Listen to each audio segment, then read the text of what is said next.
twice I was cut off because my C drive was full. So I've been busy deleting and of course lost my thread. Okay, let me lay down again the absolute facts. A woman who was technically my stepsister, Fiona Green,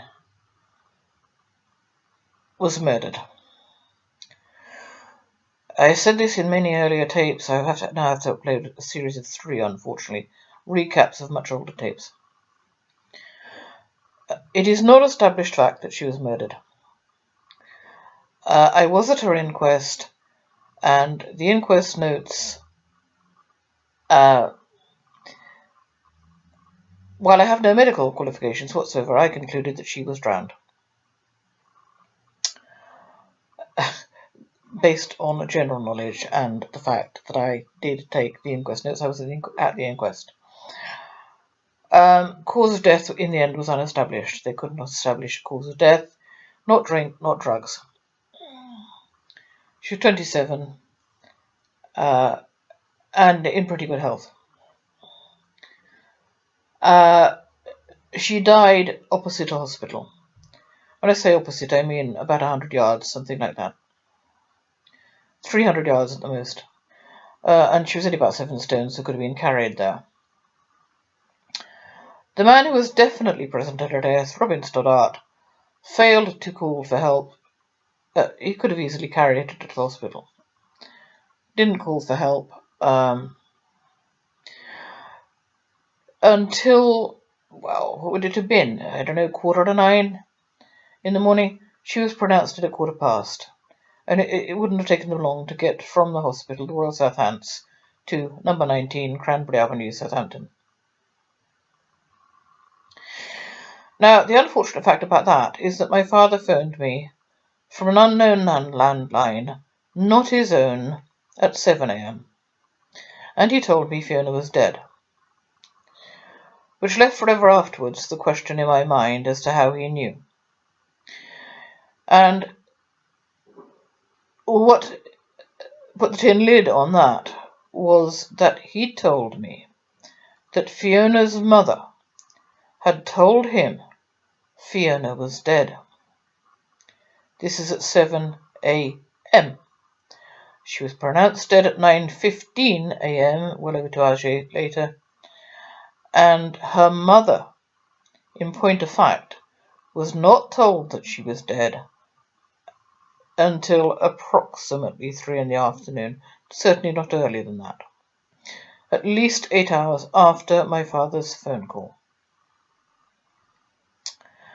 My father told me that it was Ellen, Fiona's mother, who told him she was dead, but she did not know that until 8 hours after his phone call. Okay? And this I established when I went to Ellen Green's place that night. We were good friends.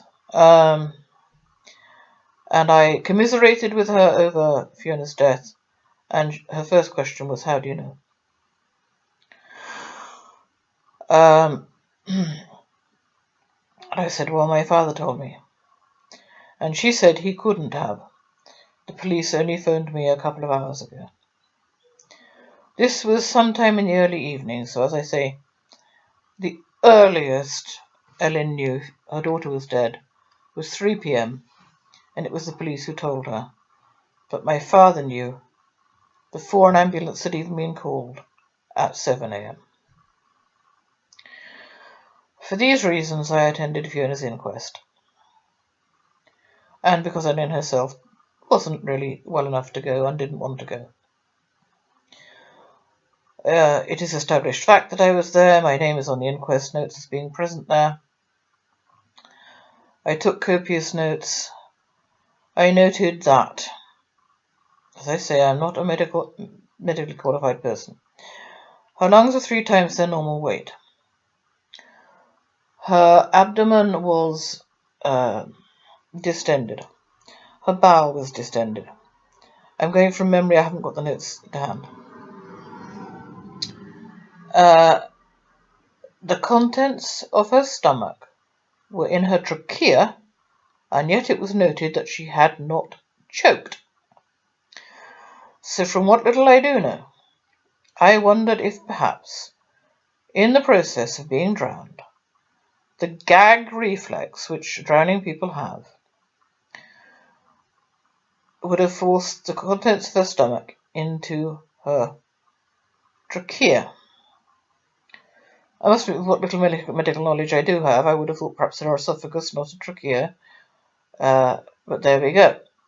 I'm going by the notes, and the pathologist said she did not choke.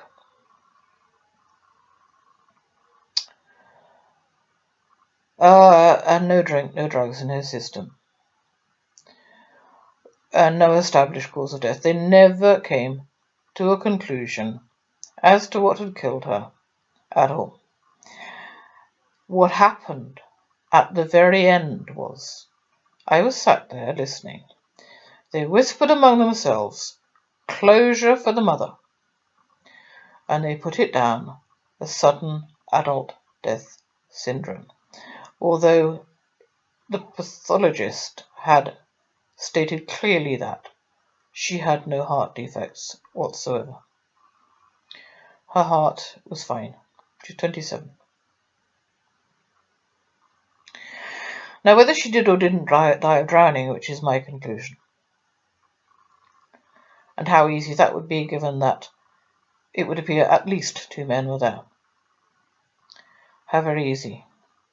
I happen to know some of the very easy methods. You can drown a person lying in their own bed. But failing that, you can simply put them in a bath full of water, grab their feet and pull their feet out of the water. At that point, the head is underwater and there's nothing they can do about it. There are very easy methods of drowning people in their own homes. And it's been done many a time. And even nurses have been convicted of having killed patients in similar fashion.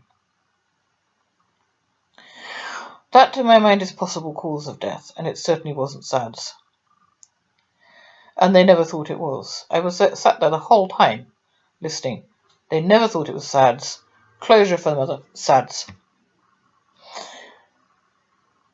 Now, as I said on 2 previous videos now, because I have lost my thread by going back deleting videos to make space, the other facts, apart from the inquest notes, are that the boyfriend, who definitely was present at her death, was murdered 2 years later by a UDA hitman named Samuel McKinley. He must have been quite a high up, I suppose. He had an affair with Johnny Adair's wife. I'm not too up on Northern Irish politics, so it would help me to be. He was a UDA hitman. He murdered Robin John Stoddart, who was present at Fiona's death.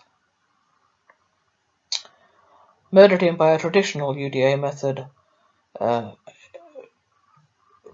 wound to the thigh, bleeding to death. Robin Stoddart bled to death, which is the normal UDA method, as I have said in a previous video. So these are the established facts. Samuel McKinley is currently locked up in Lisburn, in Belfast, at least he was the last I knew, for life. He has escaped a couple of times, apparently, but been returned.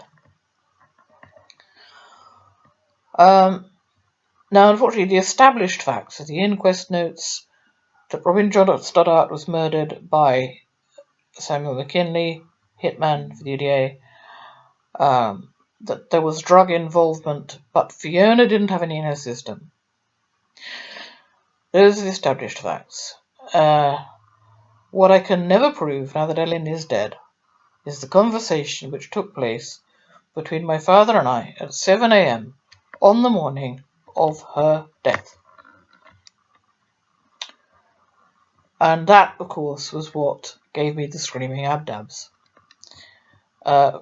When I talked with Ellen that evening and discovered that she did not know of the death at the time my father phoned me, and he told me, with embellishments, he told me that it was Ellen who had told him. Dick, something terrible has happened. Those were the words he told me she'd used to him. Such was his imagination. It was when Ellen and I exchanged glances that evening that an icy fog descended on me. We just looked at each other. How did you know? She said. Because my father told me. He couldn't have. Because I only found out a couple of hours ago from the police. So that is point one. And I'm now repeating what's on the previous two videos. My father, the invisible man in his parallel universe, is not visibly in any of this, but very much so in my memory of what he said to me. And as I did say, his alias was Dick Oakley, not his real name. His surname was Oakley. His first name was Desmond. I subsequently went looking for a death entry for Dick Oakley. I was so sure that Dick Oakley still had to be written off. Something I can't explain. Intuition, premonition, not premonition, something. Gut instinct. And so it was. So it proved to be a man with the alias of Dick Oakley, and it was an alias, as was my father's same alias. Not only did have a death entry, but it was recorded that he died on the 6th anniversary of Fiona Green's death, at which my Dick Oakley was present. Now this is what I have not said in the group I'm now in, but these to me are the most salient facts.